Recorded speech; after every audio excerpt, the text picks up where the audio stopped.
Hi, so for my molecule, I will be talking about bupropion, which is an antidepressant which I believe deserves the nomination of being a real hero. So, bupropion was first invented in 1969 by researcher Nariman Mehta, who belonged to the Burroughs Wellcome Pharmaceutical Company, which is now the GlaxoSmithKline Pharmaceutical Company. Its purpose was to create an effective and less aggressive antidepressant to treat several psychiatric disorders, and it was later discovered to help people stop smoking. So, as I just mentioned, bupropion was first invented in 1969 and it was first patented in 1974 by Burroughs Wellcome. It was then approved by the FDA as an antidepressant drug and introduced in the United States in 1989 under the commercial name of Wellbutrin. Then it was licensed to be used to help with smoking cessations in 1997 under a pharmaceutical name of Zyban. And between 1986 and 1989, bupropion had its dark era and it was removed from the market. I will go a little bit more into detail about this in a few minutes, but I just wanted to leave or throw this out. So bupropion as a molecule. So bupropion has a chemical formula of C13H18ClNO, and this is what the molecule looks like. So it is important to note that many elements that make up this molecule contribute to its unique quality of being an effective antidepressant that lacks the common side effects seen in most antidepressants. So the first characteristic is that bupropion only contains one heterocyclic ring, while most antidepressants have fused heterocyclic rings. Also, having a chlorine in the ring makes it different since its absence is also a characteristic of most antidepressants. Bupropion also contains a ketone group, which is really important since this group determines how the molecule will be metabolized. So when bupropion is broken down in the body, some of it is reduced to amino alcohols, and the other parts are reduced to chlorophyllic acid. So if it were to break down into this, then it would transform into a stimulant, which is the opposite of what bupropion is. I'll talk about what bupropion is in a minute, but for now, just know that it's not a stimulant.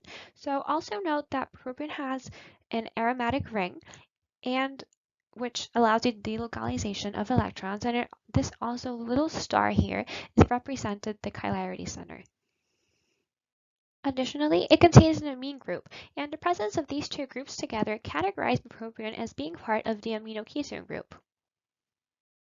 It also has a tertiary alkyl group, which is meant to slow down the removal of the alkyl group from the compound, preventing the formation of metabolites which could produce a physiological effect such as a lack of hunger, which is a common side effect of most antidepressants.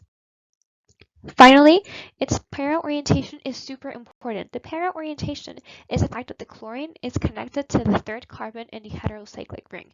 This makes sure the drug is not quickly eliminated from the body and stays long enough to work in the brain. Overall, all these elements that I just mentioned allow bupropion to be highly soluble in water and lipids, which also results in a good absorption in the body after its consumption.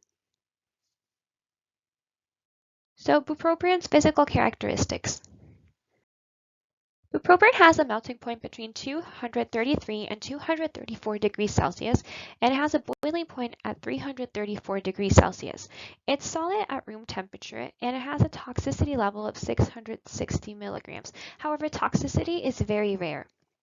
It's administered orally and it has a flammability level of 1 in a scale of 5. Also, bupropion has enantiomers. A fun fact is that bupropion is in fact a racemic mixture, so it contains equal amounts of its R and S enantiomers which come from its single chirality center. How bupropion works in the body. So since bupropion is an antidepressant, I believe that in order to fully understand how bupropion works, one must have a brief understanding of how chemical signaling in our brain works. So I will be briefly explaining in a very simplified version how this works. Our brain cells, which are known as neurons, although they're really close together, they are not connected. However, they still have to communicate with each other. So the neuron from which the chemical signal or the chemical message will come from is the presynaptic neuron on the left, while the neuron receiving the signal on the other side is the postsynaptic neuron, the one on the right. The microscopic space that separates each neuron is called the synaptic cleft, and the postsynaptic neuron will receive these chemical messages with the help of receptors, which are the green things. The process of chemical signaling starts when the presynaptic neuron, which is the one on the left, receives a chemical message. This message is then released into the synaptic cleft in the form of neurotransmitters, which are these little green dots. The neurotransmitters will then travel and reach the receptors found on the other side of the postsynaptic neuron and bind to them. This allows the chemical message to be passed on and spread across the brain.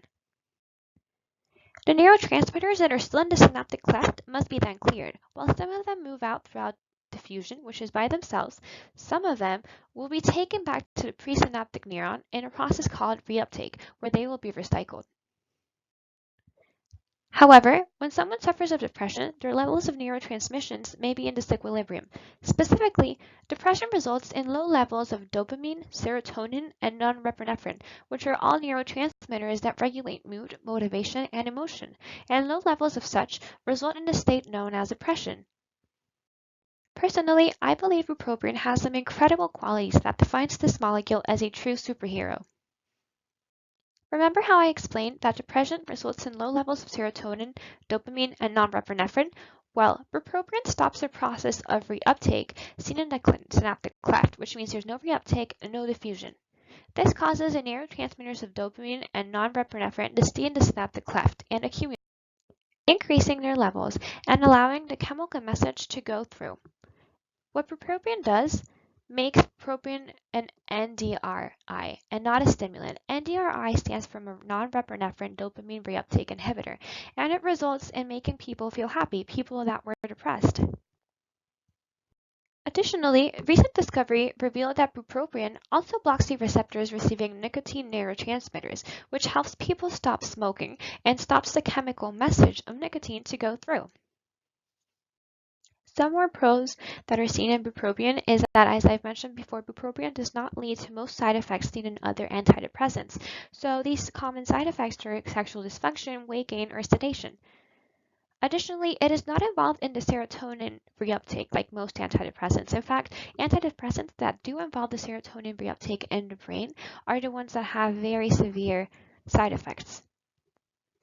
Bupropion is also a very stable molecule due to its aromatic rings, which can delocalize electrons, pi electrons specifically. It can also interact with other medications, so sometimes bupropion is given in conjunction with serotonin reuptake antidepressants to help alleviate the severe symptoms or side effects of the serotonin antidepressants. It is also believed to have other uses, so there are some studies that have looked into giving bupropion to help with ADHD. However, there's not enough research to reveal any positive results from this. And it's an alternative to stimulants. So some people do not want to take stimulants due to their side effects, and bupropion is an option for them. To conclude this video, I will briefly mention this dark era of bupropion. So this dark era was between 1986 and 1989, and it was when bupropion was released from the market because it was revealed that high dosages led to seizures. So people that were taking a dosage of over 660 milligrams were having a lot of seizures. So it was removed from the market. Dosage was adjusted, and it was released again in 1989 under the name of Wellbutrin. And ever since this, overdosage has been very, very rare.